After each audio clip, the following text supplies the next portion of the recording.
السلام علیکم سامع کرام، میں ہوں شاداب اصغر۔ امید ہے کہ آپ سب خیریت سے ہوں گے۔ دور کسی جگہ پہ ایک بزرگ رہتے تھے جن کا اپنے تقوی اور روحانیت کی وجہ سے لوگوں پہ ایک خاص دبدبہ اور رعب تھا، اور ان پیر صاحب کی عادت تھی کہ وہ اپنے شاگردوں کے ساتھ اکثر باہر گھومنے جایا کرتے تھے مشاہدے کے لیے۔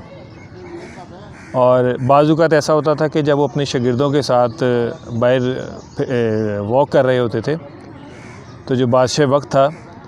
وہ بھی اپنی سواری پہ وہاں سے گزرتے تھے،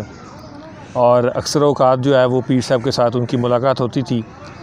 تو پیر صاحب کے تقوی اور پرہیزگاری کی وجہ سے بادشاہ وقت کے لیے بھی وہ کافی قابل محترم تھے۔ تو بادشاہ کا معمول تھا کہ جیسے ہی وہ پیر صاحب کو دیکھتا تو اپنی سواری جو ہے نا اس کو روکنے کا حکم دیتا، اور سواری روک کے وہ ہاتھی پہ بیٹھے بیٹھے جو ہے وہ پیر صاحب کو سلام کیا کرتا تھا۔ ایک مرتبہ پیر صاحب اپنے شاگردوں کے ساتھ ایسے ہی اپنے معمول کے مطابق واک کر رہے تھے تو دیکھا سامنے سے بادشاہ وقت جو ہے وہ اپنے پورے جاہ و جلال کے ساتھ، اپنے پورے لشکر کے ساتھ جو ہے وہ تشریف لا رہے ہیں۔ بادشاہ نے جیسے ہی پیر صاحب کو دیکھا انہوں نے اپنی سواری کو رکنے کا اشارہ کیا، اور سواری روک کے بڑے ادب کے ساتھ جب انہوں نے پیر صاحب کو سلام کیا تو پیر صاحب نے اس بار بجائے جواب دینے کے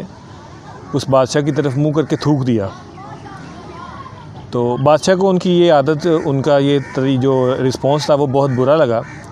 اور بادشاہ نے جو ہے وہ ان کو گستاخ بھی کہا، بے ادب بھی کہا، اور بادشاہ کے ساتھ جو بادشاہ کے درباری تھے انہوں نے جو پیر صاحب کے شاگرد تھے اور پیر صاحب کو ہر قسم کے برے القابات اور گالی گلوچ سے نوازا، اور پیر صاحب اس کے بعد وہاں سے روانہ ہو گئے۔ اب پیر صاحب کے جو شاگرد تھے وہ اس چیز کے اوپر بڑا فخر محسوس کرتے تھے کہ بادشاہ وقت جو ہے وہ ان کو رک کے سلام کرتا ہے، لیکن اس دن کے رویے سے وہ سب بہت پریشان تھے کہ پیر صاحب نے ایسا عمل کیوں کیا،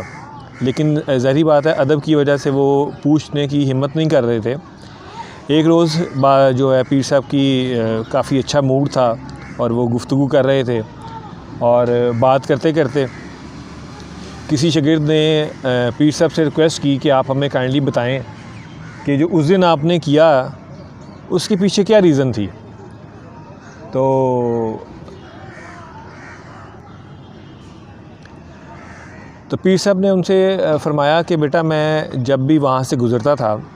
اور بادشاہ اپنی سواری کو روک کے مجھے سلام کرتا تھا تو میں اپنا نفس اور اپنے آپ کو ٹٹولتا تھا کہ کہیں میرے اندر تو کوئی تکبر تو نہیں آ رہا کہ بادشاہ وقت میرے لیے اپنی سواری روک رہا ہے۔ لیکن اللہ تعالیٰ کا بہت شکر تھا کہ کبھی بھی ایسا نہیں ہوا تھا کہ میرے اندر کوئی تکبر یا کوئی پراؤڈ میرے اندر جو ہے نا وہ پیدا ہوا ہو۔ لیکن اس روز بادشاہ اپنے پورے جاہ و جلال کے ساتھ تھا، اور اس نے پورے لشکر کے ساتھ جب اپنا پورا لشکر روکا مجھے سلام کرنے کے لیے تو میرے نفس نے مجھے اس بات پہ اکسایا کہ میں کوئی بہت اعلیٰ اور عرفہ انسان ہوں جس کے لیے بادشاہ وقت بھی اپنی سواری روکتا ہے۔ تو میں نے اپنے نفس کے اوپر تھوکا تھا، وہ بادشاہ کے اوپر یا بادشاہ کی طرف منہ کر کے نہیں تھوکا تھا، وہ میں نے اپنے نفس پہ تھوکا تھا۔ اور جب مجھے گالیاں پڑیں اور جب مجھے لوگوں نے لعنت اور ملامت کرنا شروع کیا تو میں نے اپنے نفس سے کہا کہ یہ دیکھو یہ تمہاری اصلیت اور یہ تمہاری اوقات ہے، اور اس کے بعد سے میرا جو نفس تھا وہ اپنے قابو میں آ گیا۔ سامعین کرام، نفس جو ہے وہ ایسی ایک بری چیز ہے